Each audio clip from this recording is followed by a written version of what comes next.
4 number question, शांत रहिए। देखिए, एक गोलाकार गुब्बारे में हवा भरने पर उसकी त्रिज्या 7 सेंटीमीटर से 14 सेंटीमीटर हो जाती है। एक गुब्बारा है जिसको हवा भरने पर उसकी त्रिज्या 7 से कितना हो जाती है? 14।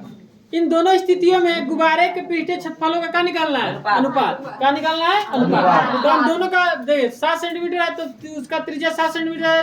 पहली स्थिति में 7 सेंटीमीटर तो उसका क्या निकाल क्षेत्रफल निकालना है। दूसरी स्थिति में 14 हो रहा है, उसका क्षेत्रफल निकालना है। दोनों का क्या करेंगे? अनुपात निकालेंगे। देखिए कैसे, देखिए कैसे निकालेंगे।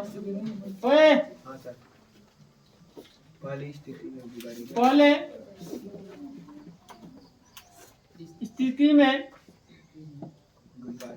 पहले स्थिति में गुब्बारे की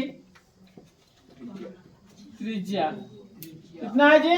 7 सेंटीमीटर। कितना? 7 सेंटीमीटर। अब बताइए, पहली स्थिति में गुब्बारे की त्रिज्या 7 सेंटीमीटर है तो इसका क्या निकाला? हम गुब्बारे का निकाले पृष्ठीय क्षेत्रफल। गुब्बारे की पृष्ठीय क्षेत्रफल ना, तो पृष्ठीय क्षेत्रफल क्या होगा जी? 4 पाई आर स्क्वायर। ये ना समझ में आ रहा है? चलिए, अब हम यहाँ करते क्या है, देखिए 4 पाई आर स्क्वायर। आर कितना है जी? 7 सेंटीमीटर है ना। कोई दिक्कत नहीं सर। या हम ऐसे कर देते, इसको आर मान लेते, ठीक है, कोई दिक्कत नहीं, रहने दे इतना ऐसे। अब अगर 4 पाई, एक काम करते हैं, इसको शॉर्टकट कर देते थोड़ा। अब क्षेत्रफल ये हो गया, इसको हम आर, इसका त्रिज्या क्या माना है? 7 सेंटीमीटर। 7 सेंटीमीटर, इसका R1 कर देते हैं। 2 त्रिज्या है ना, इसका R1, ठीक है।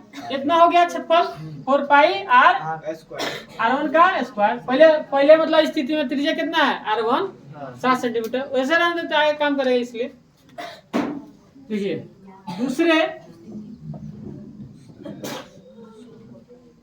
स्थिति में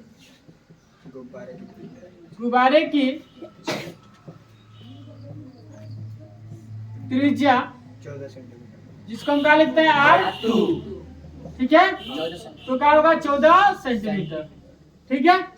तो दूसरी स्थिति में क्या निकाले? गुब्बारे का पृष्ठीय क्षेत्रफल निकालेंगे। गुब्बारे का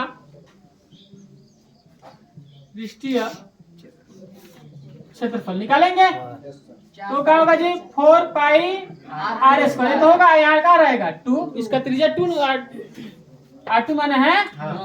अब इतना हो गया। अब बताइए, दोनों स्थिति में क्या पूछ रहा है जी?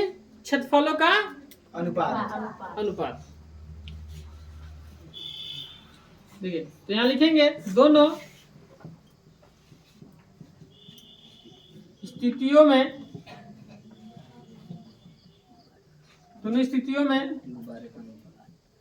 गुब्बारे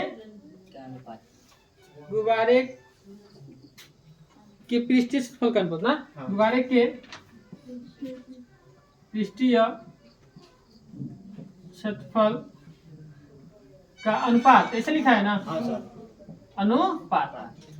अब बताइए, पहली स्थिति में गुब्बारे का क्षेत्रफल कितना है? इतना। दूसरी स्थिति में गुब्बारे का क्षेत्रफल इतना। यहाँ मान रख के नहीं बनाया, मान रख के भी बनाएंगे तो होगा, लेकिन थोड़ा बड़ा हो जाएगा, ऐसे छोटा में होगा। अब क्षेत्रफल का अनुपात, पहले गुब्बारे की पहली स्थिति में क्षेत्रफल कितना है? 4 पाई R1 का स्क्वायर। और दूसरी स्थिति में गुब्बारे का क्षेत्रफल 4 पाई R2 स्क्वायर। ऐसे R2 का स्क्वायर, 4 पाई खत्म हो गया।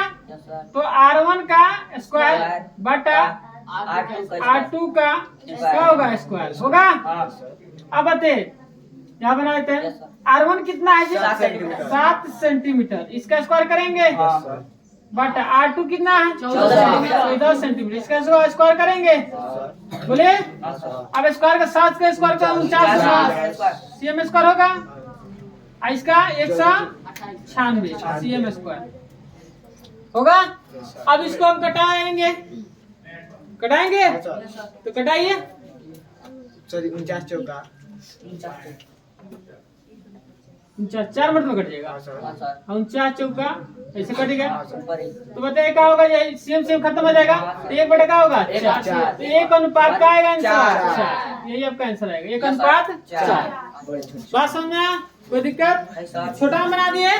ये अब देखिए, आप यहाँ मान रख के भी बना सकते हैं तो थोड़ा बड़ा हो जाएगा। ठीक है, हम क्या यहाँ का किए, शॉर्टकट थोड़ा कर दिए, मान नहीं रखे हैं, यहाँ मान रखे पाई का मान रखे, फिर R1 का मान रखेंगे, तब ना यहाँ वही ना बात हुआ। अगर ये पूछता अलग अलग पूछता कि नहीं, पहले स्थिति में गुब्बारे का क्षेत्रफल बताइए, दूसरे स्थिति में गुब्बारे का क्षेत्रफल बताइए, तब ना बताने मान रख के बनाते हैं। सिर्फ डायरेक्ट पूछ रहा है, कान बताइए अनुपात। ऐसा कोई दिक्कत?